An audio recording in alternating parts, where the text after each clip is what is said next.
Could there be an actual socialist in the White House? Maybe.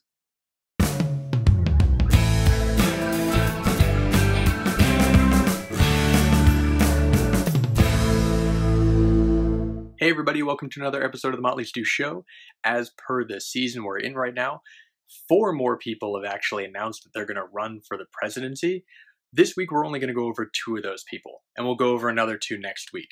So kicking things off is actually the very first person to come out and officially declare to be running on the Democratic side against Hillary Clinton, and that is independent Senator Bernie Sanders from Vermont. Now, this would be the person I was talking about in the beginning when I said a socialist in the White House, because as many people wanted to make Barack Obama into a socialist, this person, Senator Bernie Sanders, is actually a devoted socialist, a self-proclaimed socialist. He's also the longest-serving independent senator in history. Now, his actual first announcement was very low-key, but he says there's a bigger shindig coming in a few weeks. But his first real self-assessment is, people should not underestimate me. As he's mentioned, he's run outside of the 2-party system before and won. And just like some of the people on the GOP side, like Rand Paul, he's going to be tapping into that anti-Washington elite, anti-2-party system, even though he's been in the Senate for many years.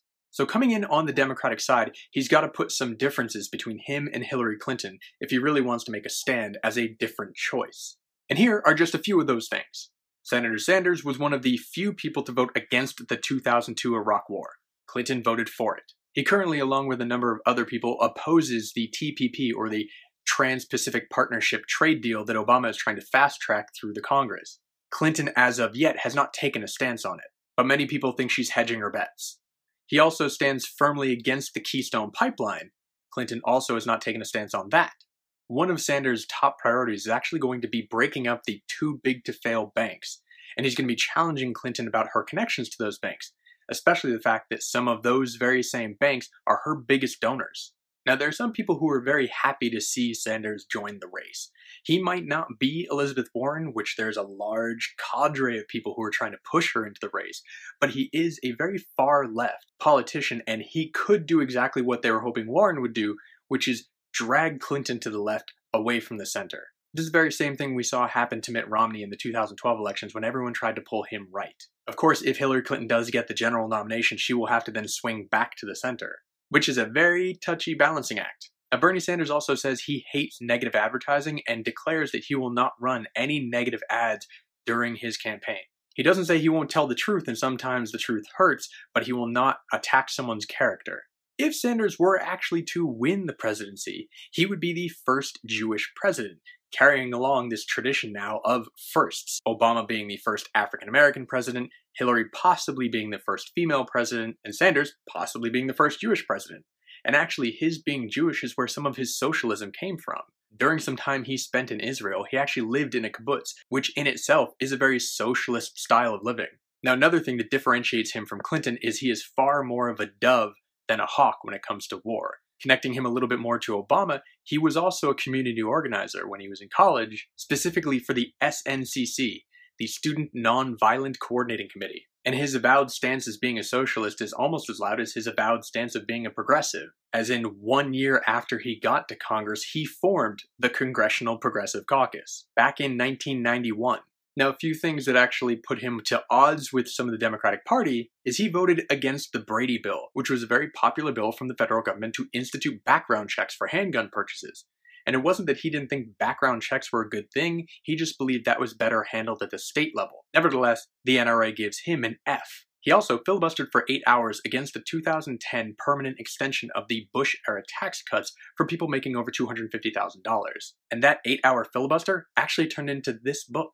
Asked about building his cabinet or building his administration, so far he's only named one person, and that's Robert Reich, who would be his Treasury Secretary, and he was also the Labor Secretary under Clinton. This is a guy I'd vote for. Now, currently he trails Clinton by over 50 percentage points in the polls, but that doesn't stop him from saying this is a serious run. He's going to lay out his platform about income inequality, the power of the big banks and lobbyists, a single-payer healthcare system, and a national jobs program. Now, while he may not win, just getting those issues onto the table is going to be a very big thing for the Democratic Party because those are really big popular ideas with the population. Now, cutting over to the GOP side of things, one of the new people to jump into the race is former governor of Arkansas, Mike Huckabee. Now, he ran for the presidency previously in 2008 and actually came in third behind Mitt Romney and John McCain. So he is far less of a long shot than the other people that declared this week, but we'll talk about those other two later. Now, while Bernie Sanders, who we just talked about, didn't mention really a whole lot about faith during his announcement, which goes along with his socialist beliefs, Mike Huckabee is exactly the opposite. His faith defines him. He is a Southern Baptist, and he says that that actually makes a lot of his decisions for him. Now, before I get into all the things that make him different from Senator Bernie Sanders, let's talk about one thing that he actually agrees with him on, and that is the TPP, the Trans-Pacific Partnership Deal. His opposition to this lines him up perfectly with Sanders and Elizabeth Warren and some other people on the Democratic side, and against many of the GOP. So already, he's kind of outside of the GOP caucus. Now, one of his main attack lines is going to be the fact that he grew up poor in Arkansas, and he worked his way up along with his wife to a place where he could actually run for the governor's office. And when he did, when he took over the governor's office, there was huge Democratic majorities in both the House and the state Senate. So he came in a hugely blue state and took over and stayed there for 10 years. So that's going to be his argument about how he can get things done in a contentious political environment. And since he took it over directly from Bill Clinton, that's also going to be his argument about why he could take on Hillary Clinton. For good or for worse, one of the preeminent parts of his platform is going to be faith and religion. He believes that this country has strayed far away from their moral and ethical guidelines, which he believes all come from God in the scripture. At one point, even going as far as to say God would be happy if he won the presidency because he would have ordained it to happen, and because Huckabee wants to bring this country back to a God-centered nation. He also claims that Jesus would oppose a minimum wage, which in his declaration speech, he's using this tagline of a maximum wage. Not that he would try to bring up the minimum wage, but create a maximum wage. Doesn't really explain what that maximum wage is and how it works. He also says he will continue the fight against gay marriage, which might already be solved by the time he got into office, if he did get into office, but says he will keep fighting it until he gets a new version of the scripture. And back in 2013, when California overturned the Prop 8 ban on gay marriage, he actually tweeted out, "Jesus wept." And recently, talking about the military, he urged people that were thinking about enlisting, or parents of people who were thinking about enlisting, to get them to hold off and not enlist until after Obama has left office, which in its own way was actively hampering our national defense. But he does this with the idea that Obama is using the military right now as a social experiment by allowing gay people to be open. Among other faith-based ideas, he's not very far off from creationism and says that, "I do not necessarily buy into the traditional Darwinian theory," which of course is not saying that he doesn't believe in evolution at all, but he's also saying, "I don't really believe in it at all." Now, thinking about his dream administration and what he would do with government agencies the moment he got into the office, he says he would eliminate the IRS by creating a fair tax. And that fair tax, even according to most conservative economists, would be hugely awful for poor people because it would be shifting the tax burden from the rich to the poor. He also says he would eliminate the Department of Education because he says in the Constitution, the federal government does not have a right to create a Department of Education. But it does. Then lastly, for him to really be making a serious run for the presidency, he's going to have to shake off some really eerie rumors about diabetes treatments that he's been hawking on late night radio and on his television show, which he also left that television show on Fox News so that he could run. Keeping that in mind, there are some people who think that this run for the White House is not very serious and he's doing this just to hype possible TV ratings when he goes back to television or book sales for when he writes yet another book.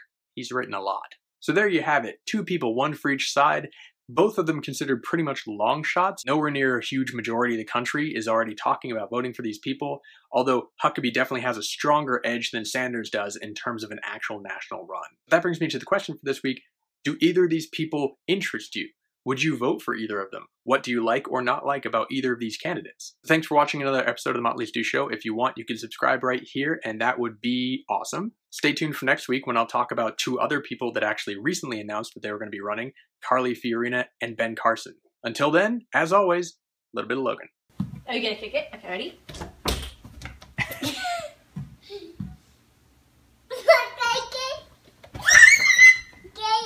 Bat baby in action. Are you screaming?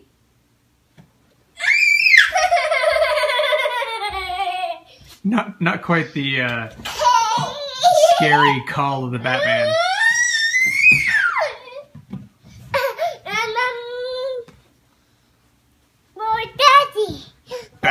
baby. Sidetrack. I declare you television be on. You're pointing the remote control at yourself. He's also the longest serving independent senator. Ow. I bit my tongue. Now cutting over to the GOC? Grand old...